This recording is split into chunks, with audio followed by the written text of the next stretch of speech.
Again, I'm giving this template for free.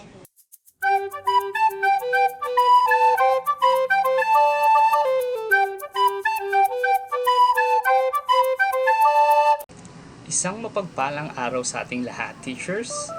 Welcome back to my channel. This is Tormar, your Speducator companion. At kung bago ka lang sa aking channel, please like, subscribe, and hit the bell notification para po updated kayo sa mga ilalabas pa nating videos. So, today po, ibabahagi ko po sa inyo kung paano ko po ginawa yung aking virtual classroom. So, bago po yan, alamin po muna natin, para saan po ba itong virtual classroom na ito? One, it's a classroom scene. So, kasi gusto po natin na maramdaman ng mga bata na nasa classroom pa din sila, no? Kahit na wala tayong face-to-face now in this time of pandemic. Ano po? And then lastly, it has interactive pictures. Pwede po nating ilagay or i-link ang iba't ibang classroom activity natin na ginawa sa ating mga classroom. Okay? Kung mapapansin nyo rin po, I personally use PowerPoint kasi mas gamay ko siya compare with Google Slide. Kahit naman po PowerPoint or Google Slide ang gamitin natin, makagawa pa rin po tayo ng isang magandang virtual classroom. Okay? As a special education teacher po, as you notice, yung ginawa ko pong virtual classroom, yung mga posters po na mga nandyan, it serve its purpose, no? Kasi gusto namin functional po yung gagawin nating virtual classroom. And then after this video po, it will also lead to my next tutorial video on creating interactive morning routines ng mga bata po. Okay? So again, I'm giving this template for free. Ilagay lang po ang email sa comment section sa video na ito. Okay, simulan na po natin. Inuna ko po yung wall and floor. So dito po yan, insert, pictures, and then online pictures.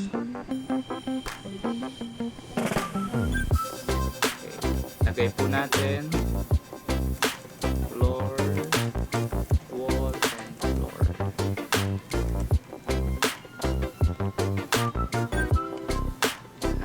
So marami pong choices. Ang pinili ko po is this one. Tapos since hindi ko lang po gusto yung pinalitan ko lang po yung background niya. So nag-insert po ako na shapes.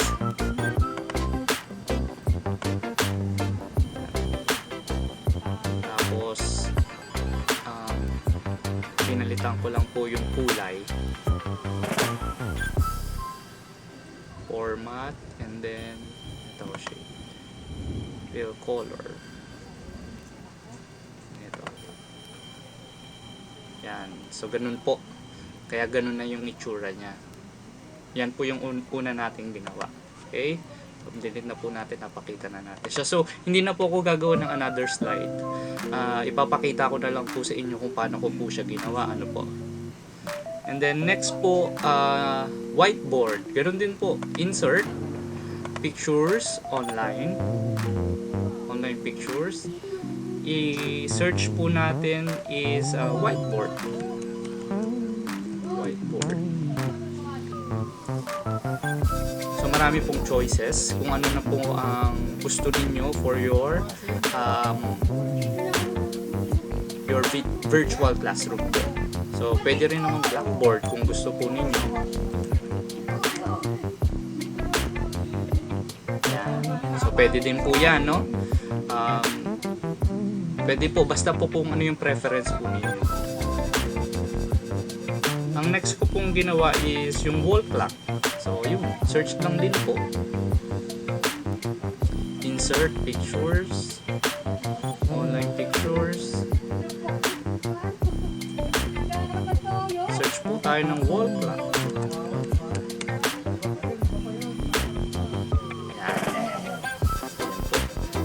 again, kung ano po yung preferred ninyo for your class, virtual classroom, pwede po.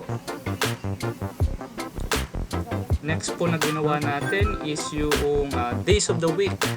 Yan. Again, insert po pictures po ulit, online pictures. Then lagay po natin days of the week.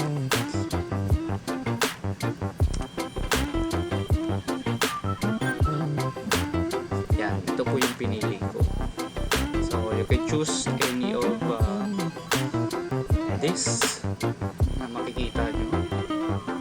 Kung ano po yung preferred po ninyo. Pwede rin months of the year kung nagaganyan po kayo sa inyong classroom. Pwede po. And then itong attendance po, ang ginawa ko po dyan, since wala po akong makita, ang ginawa ko na lang is nag-put po ako ng shapes po, and then shape outline, pakapalin natin siya, list mga 3. Depende po sa inyo kung ano po yung gusto nyo. And then pumili lang po ako ng light color, gray. Yan. Gusto nyo baguhin nyo rin po yung outline color po ng pumili nyo po kasi is blue. Yan. So ganyan po siya. And then insert lang po ako ng text box. Type attendance. Tapos pili po kayo ng inyong fonts kung ano po yung gusto po ninyo. And then ito po, doon na po yan sa yung picture po na nakikita nyo, doon din po yan sa pictures, online pictures, boys and girls clip art.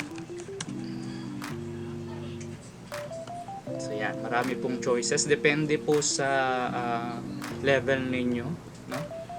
Ako kasi medyo adult na, medyo teens na yung akin, so pinili ko po.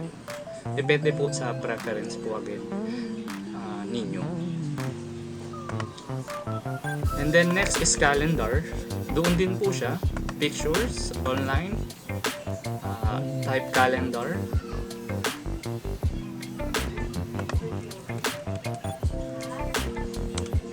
And then marami na pong choices, depende po sa inyo kung ano po yung gusto nyong gamitin.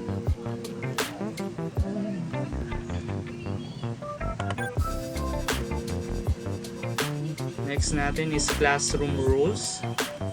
Ito po kagaya siya ni attendance. Nag-create po ako ng shapes. Yan, nilagyan ko lang ng pointing curve. And then text ulit. Insert text.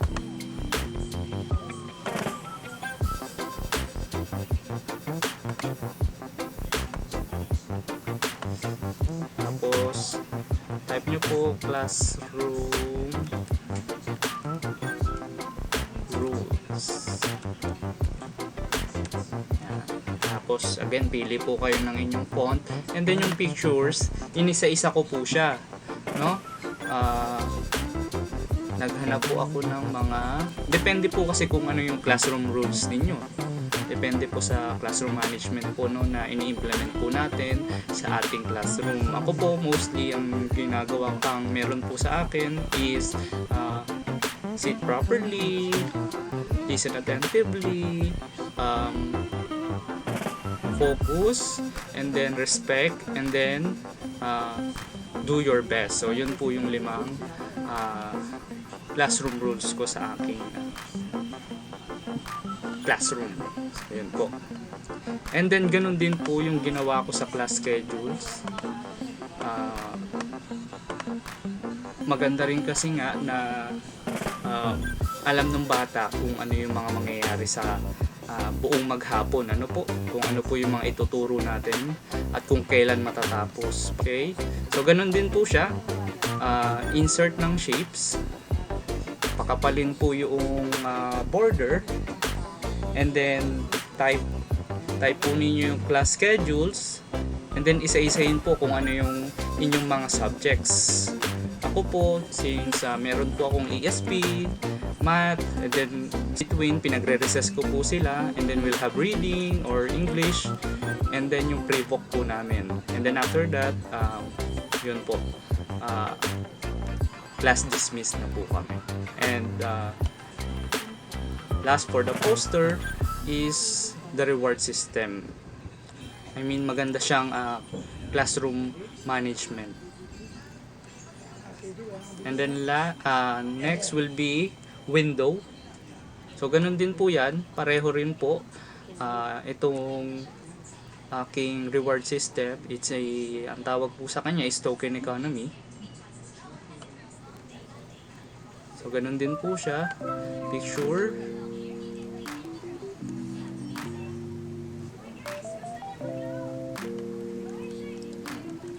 token economy system. So yan. Next po is itong window. So ganun din po siya. Pictures online, type po natin is window.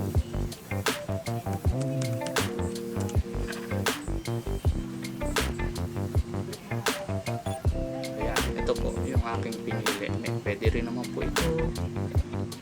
So depende po sa preference po. Okay.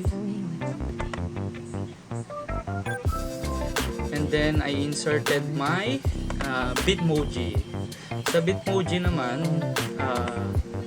ang tinype ko po sa kanya para makita ko po is beanbag. Yan. Beanbag po. Tapos mouse to save. Save nyo po sa folder na meron po kayo. Since ako nasa pictures, Bitmoji.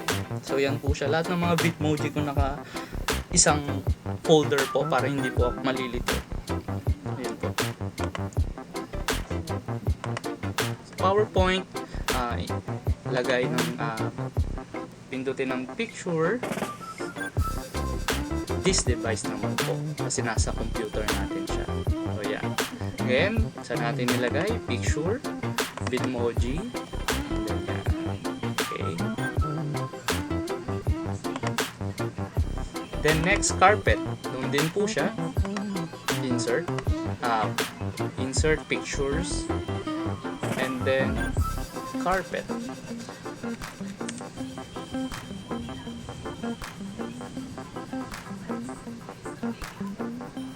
Lagyan natin ang clip art para mas ma-filter pa siya.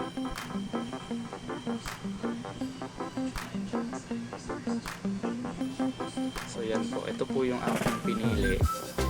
Tapos ang maganda kasi kay Microsoft, pwede mo siyang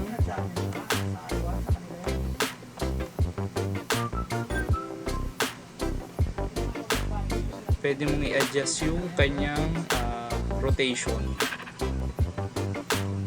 Ito po. Yan, rotation. Depende po sa inyo. So yan. Tapos tanggalin lang po natin itong lagay ng text.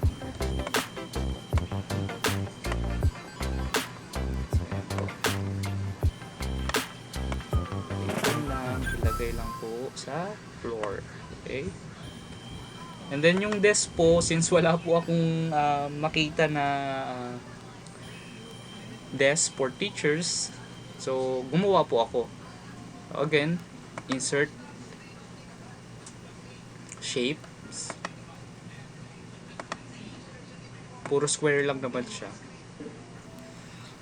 Tapos pilian nyo lang po ng color na gusto nyo. Ang sa akin po is format, shape, fill, texture naman po yung pinili ko. Ang pinili ko po is yung wood, this one, black wood. Yan. Tapos tanggalin ng outline, no outline. Create po ulit ng isa pang shape. Yan. And then ibahin ang kulay.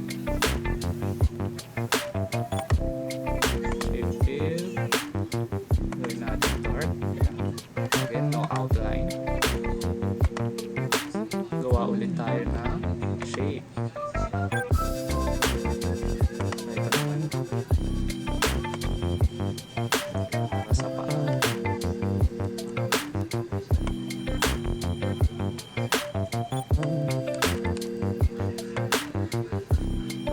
Yan. Baguhin natin siya ng color. Control, pindutin para sabay na po sila. Bago ng color. Black. Yan. And then next, outline.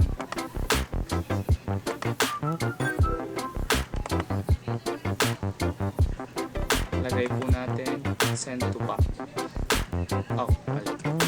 Backward.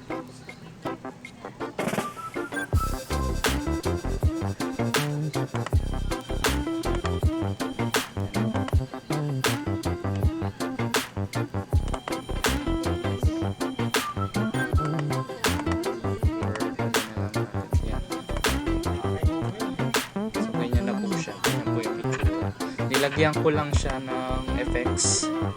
Ito po, shape effects, D-level, para mag-emboss, para magmas mukha siyang mesa talaga. Nilagyan lang po natin ng effects. Okay, so ganyan po. Ganon din sa itaas. Lalagyan din po ng effects. Okay. So, yun lamang po, teacher. Sana you find this video helpful. Kung nagustuhan nyo po ito, please like, subscribe, and hit the bell notification para po updated kayo sa mga videos na ilalabas pa po natin. Again, isang mapagpalang araw po sa ating lahat. Salamat sa pakikinig.